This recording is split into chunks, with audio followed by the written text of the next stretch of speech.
challenges we are facing to have a JavaScript running on constrained devices.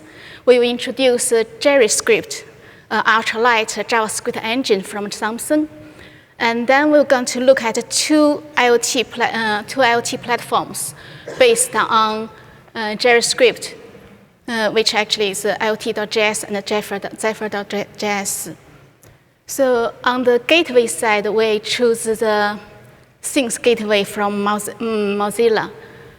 So we're going to look at the architecture of the Mozilla Gateway and discuss the secure aspects of it.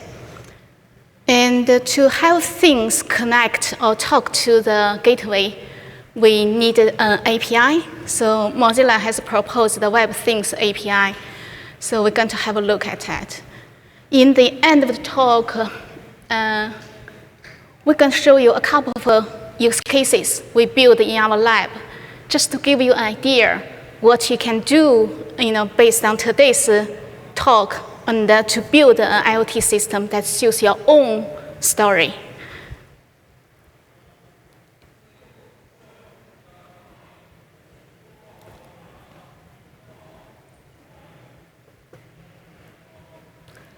So the demo actually quite simple. On the device side, I have a Raspberry Pi Zero board and a Blink-T light. Blinking light is an array of super bright LEDs, which actually is an add-on board for Raspberry Pi. So you can just mount directly on the GPIO pins here. And on the gateway side, we're running Mozilla Gateway Framework.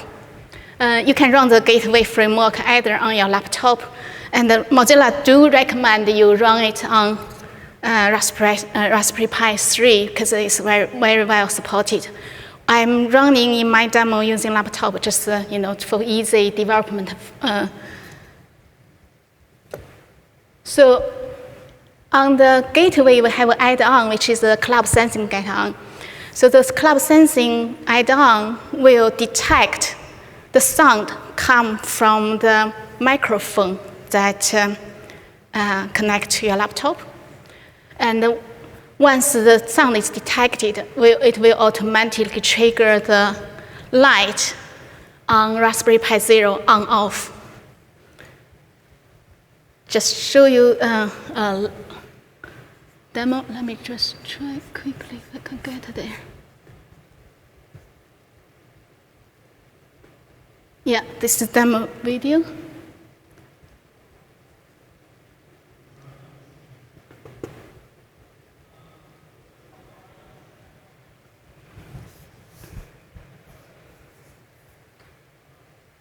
So this is now starting the gateway from command line.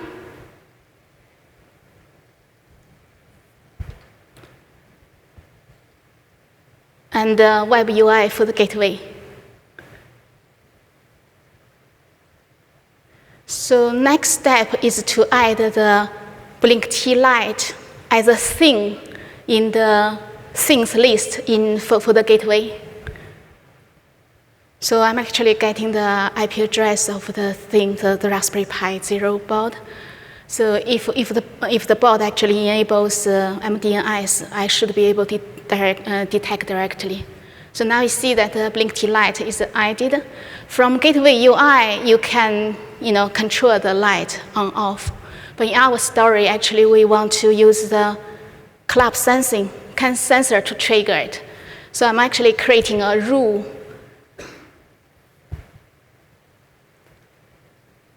This is the cloud sensor and the Blink-T light. So when cloud sensor is on, the light is on. So it's quite quick collapsing here. So yeah, and the status of the cloud sensor and the light also updated in the Gateway UI. So the whole demo we actually created. The whole demo we actually written using JavaScript. So why we choose JavaScript? Can I just ask any of you consider yourself as a JavaScript developer? Yes, okay. So this is why we do it, because it's popularity. The language itself, just comes strength to strength, and the framework around it actually getting mature. Like Node.js is getting, growing really, really fast.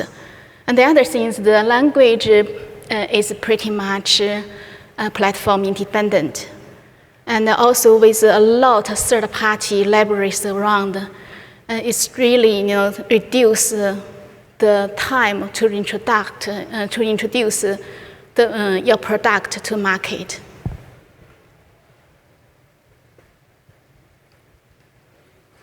So now we'll talk about how to run JavaScript on constrained devices.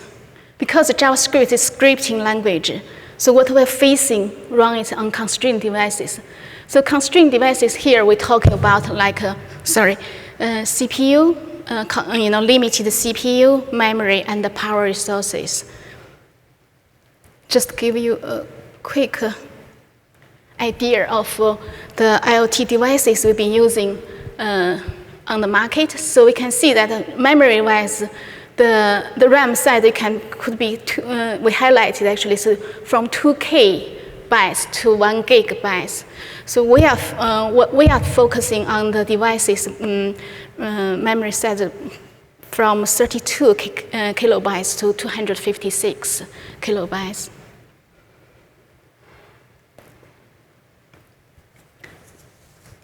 So just have a quick look at what we did, what we put into the Raspberry Pi Zero board here.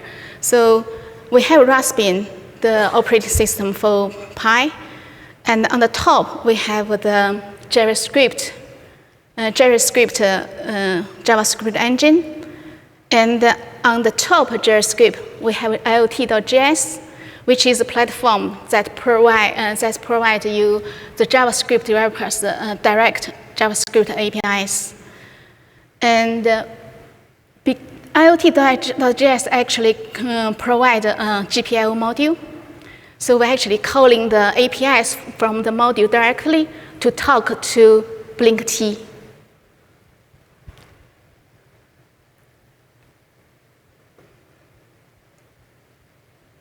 So we're going to give you a quick introduction on the JerryScript, our ultra-light JS engine.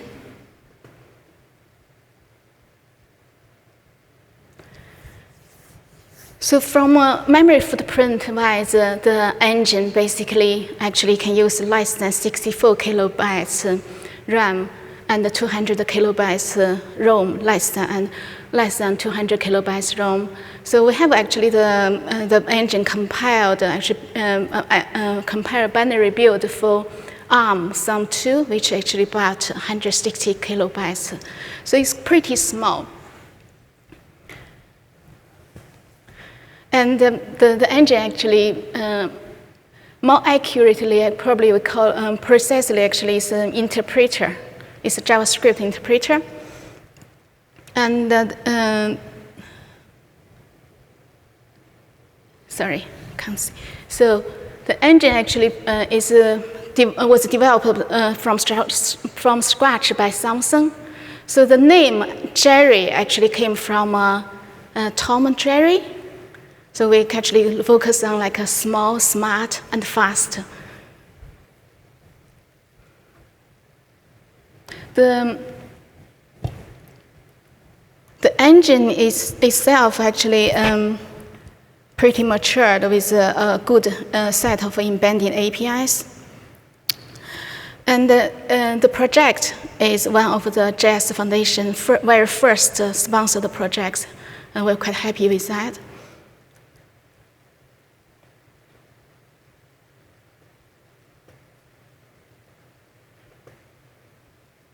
So since it was started development, optimization of memory footprint and performance has always been the top priority of the project.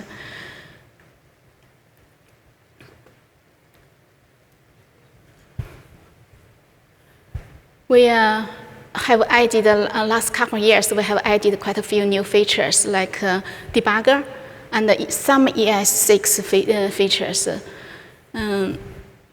And a few more hardware and OS support, because the last couple of years, the community actually starting to grow really fast. So we have like interest from Intel, ARMs. So they actually starting, build support for their own hardwares.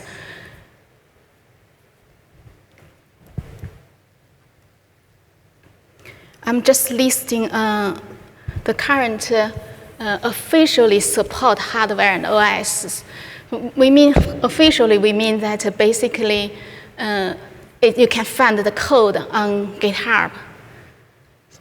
So what I have here, for example, I have the Arduino 101 from Intel, this one, and I have an Arctic board. This one is a board from Samsung. Officially, JerryScript supports Raspberry Pi 2, but we actually have it working on Pi 0 in the lab. It's actually, the porting was pretty straightforward. So can anyone recognize this? Yeah, so this actually is Fitbit's smartwatch.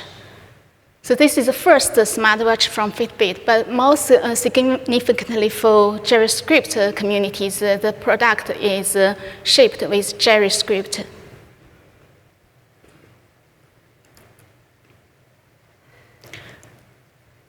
Now have a look at the platforms based on JerryScript. We have IoT.js by Samsung and Zephyr.js by Intel. So IoT.js is pretty much in line with JerryScript. So the OS and hardware support actually has a big range. And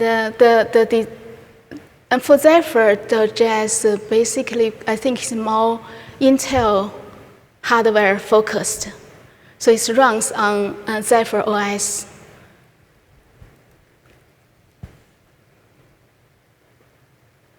Just give you a quick example using IoT.js to see the relationships between JerryScript and IoT.js.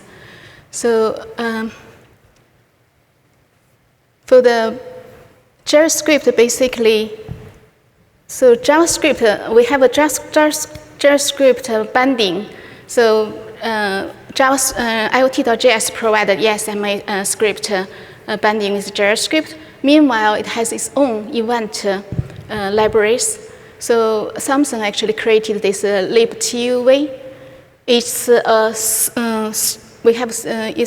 We picked up the essential part to build a tiny library based on libuv. And we are trying to binding with other specifications like OCF. So on the top is the IoT.js C call, which is a glue layer, which actually glue the upper layer to talk to the binding layer. So IoT.js basically is the block I highlighted in red. So we were actually talking about the APIs. That's probably more interesting for the JavaScript developers. So IoT.js basically is a module-based platform. So we have a few built-in modules like a file system, and we have a few extended modules like GPIO we talked earlier.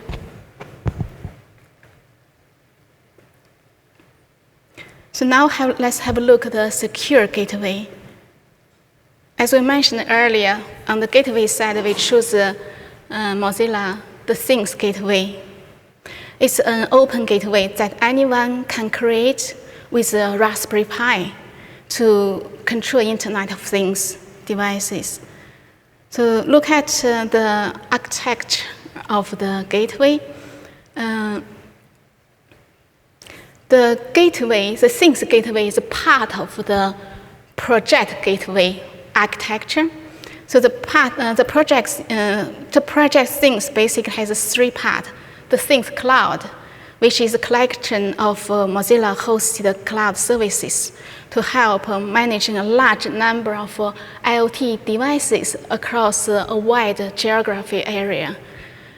And then on the bottom part, we have the Things framework, which is a collection of reusable software components to help you build your own web of things. And now in the middle part is the gateway. The gateway using Node.js as a backend. The initial prototype was implemented in JavaScript with Node.js web server. And then the project later basically introduced an adapter add-on system. So to allow developers to build their own Web of Things adapter using other programming language, like Rust we show here, and also some part also support Python.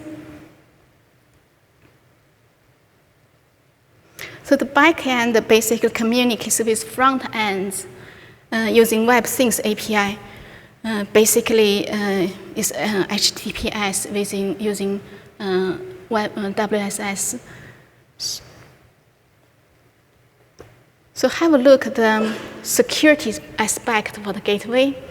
The gateway basically supports HTTPS access via Mozilla IoT.org tunneling service.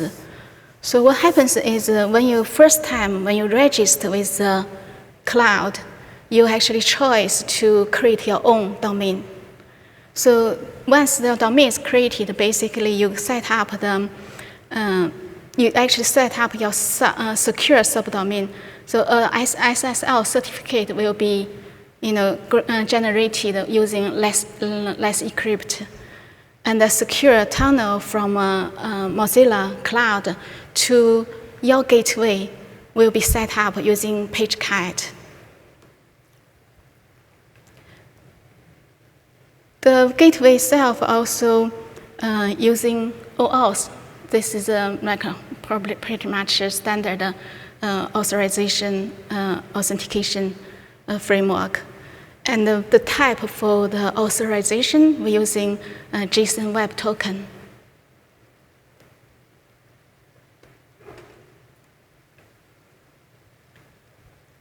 So as we mentioned earlier, the thing communicate or connect to the gateway using WebThing API.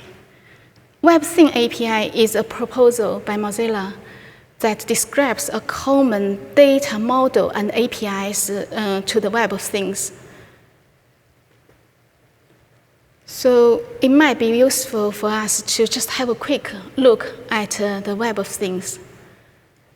And the Web of Things basically is to extend the web of page and that to a web of things to give a connected devices URLs on the World Wide Web. This also allows webs to be used at a unified application layer for a decentralized Internet of Things. So using the web as a framework to make things more discoverable and linkable. So at this moment, Web of Things actually reuses most existing well-known web standard and web technology.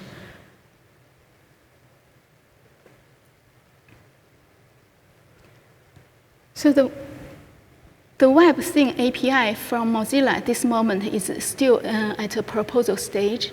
So it covers things description and things, also a few REST APIs and WebSocket. So the things description basically to just provide a few vocabularies and to describe your thing. And then the REST API and the WebSocket API basically allows a web client to access the property of things. Just give you a quick example on the things description. So like we used the blink T thing earlier. So we actually, this is in JSON format. We actually describe have a URL describe our thing, which is the root basically is. So we have the root basically is the blink T, and then we create a property, which actually is just the on-off. It's quite simple.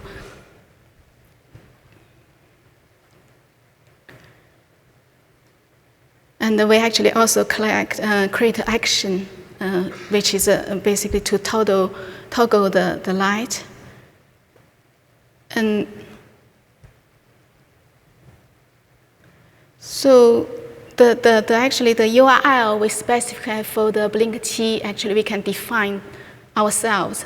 The specification itself doesn't give you a fixed format how to define your things URL.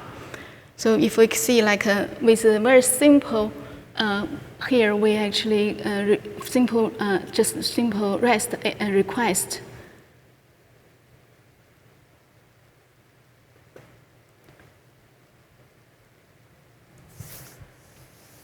So we actually we wrapped up to wrap up. We show you the constraint devices with a JavaScript engine with an IoT platform to provide you APIs for JavaScript APIs for developers to write their own JavaScript applications. Then on the gateway side, we look at Mozilla Gateway, which actually has also provide a few security features. So put them together, and it's actually pretty much you can start building your own basic IoT system. Now we just want to give you a couple of use scenarios we have been building in our lab.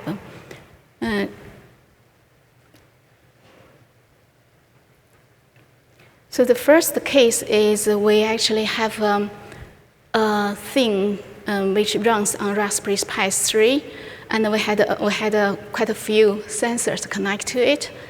And then we have on the phone, we run a PWA application, progressive web application. So the feature basically included that we actually, for new device going onboarding, we using web Bluetooth. And then we use PWA to control the light, control the sensors to communicate, also the meanwhile communicate to the things gateway. And the second example, actually, we look at the privacy aspect of IoT.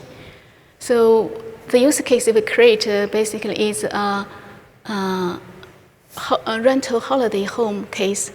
So this actually allows the holiday maker to control the things, the IoT devices in their rental house, either locally or remotely. And then in this use case, we actually discuss things ownership and the things usership. So we actually go quite in depth to talk about how this OAuth authentication framework allows us to give from the owner side to give the user, the user requests the use of the things upon to the owner's content. And details on this, these use cases and code, all you can find in our blogs. Yeah, so we present technologies on both sides, and why not just we start building your own IoT system using JavaScript and join us. Thank you.